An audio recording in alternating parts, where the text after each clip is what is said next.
মমতা বন্দ্যোপাধ্যায় আজকে হঠাৎ করে একটি প্রেস কনফারেন্স করেছেন। আপনারা এই মমতা ব্যানার্জিকে দেখেননি আমার মনে হয়, এত বিচলিত, এত উদ্ভ্রান্ত কেন? তার কারণ এক হচ্ছে গতকাল ওবিসির ইন্টারিম স্টে অর্ডার। কারণ উনি জানেন 17% হিন্দু ওবিসি ওনার বাইরে চলে গেছে, উনি অধিকার কাটতে গেছিলেন।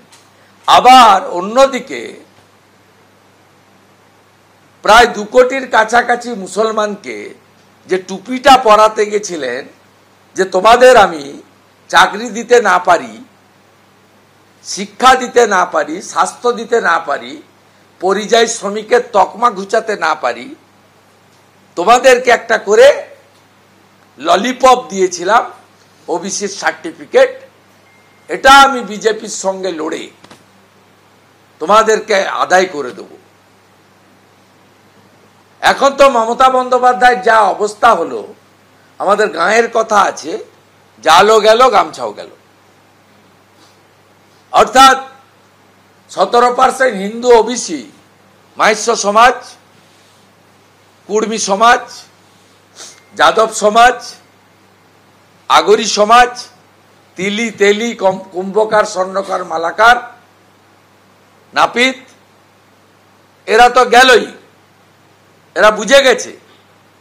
আর সাথে সাথে মুসলিমদের যে সর্বনাশটা করলো, তারা হয়তো জেনারেল ক্যাটাগরিতেই লড়ে শিক্ষা নিয়ে, মেধা দিয়ে, তারাও, তাদের মধ্যেও তো অনেকে বড় বড় জায়গায় যান শিক্ষা দিয়ে, আইএস আইপিএস হন, জুডিশিয়ারিতে যান, ডাক্তার ইঞ্জিনিয়ার হন, তাদেরকেও সর্বনাশটাই মুখ্যমন্ত্রী করলো। এটা প্রমাণিত হয়েছে, তাই ঘাবড়ে আছে। দ্বিতীয় ঘাবড়ে থাকার কারণ হচ্ছে খিদিরপুর। আপনারা মনে হয় জানেন না, আপনারা গত পরশুদিন একজন ব্যবসায়ীকে প্রতিবাদ করতে দেখিয়েছিলেন। ওই ব্যবসায়ীকে পরশুদিন সন্ধ্যা থেকে থানায়, ওয়াটগঞ্জ থানায় তুলে নিয়ে যাওয়া হয়েছে এবং আজ পর্যন্ত কোর্টে প্রডিউস করা হয়নি। আমরা তার বাড়িতে লোক পাঠিয়েছি, এনএইচআরসিতে কমপ্লেন করছি এবং পুলিশ, কলকাতা পুলিশের বিরুদ্ধে অপহরণের মামলা করার জন্য আমরা ব্যবস্থা নিচ্ছি।